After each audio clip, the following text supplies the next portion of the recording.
ഇന്നത്തെ വീഡിയോയിൽ 3 കൺഫ്യൂസിങ് വേർഡ്സിനെ കുറിച്ചുള്ള ഡിഫറൻറ്റ് നോക്കിയാലോ. Let's go.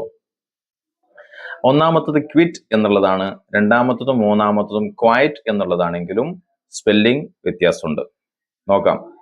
ഒന്നാമത്തെ ക്വിറ്റ് എന്നുള്ളത് ഇതാണ്. അതിൻ്റെ അർത്ഥം ടു ഗിവ് അപ്പ് എന്നതാണ്. ഉദാഹരണം നോക്കിയാലോ. He decided to quit smoking last week.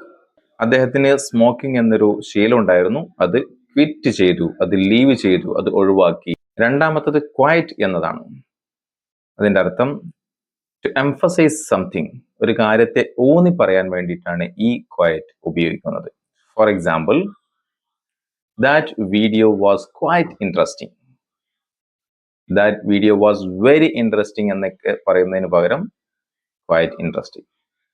And last one is also quiet, but spelling is different from the previous one. ഈ ക്വയറ്റ് എന്നതിൻ്റെ അർത്ഥം making little noise or making no noise. For example, he sat quietly reading a book.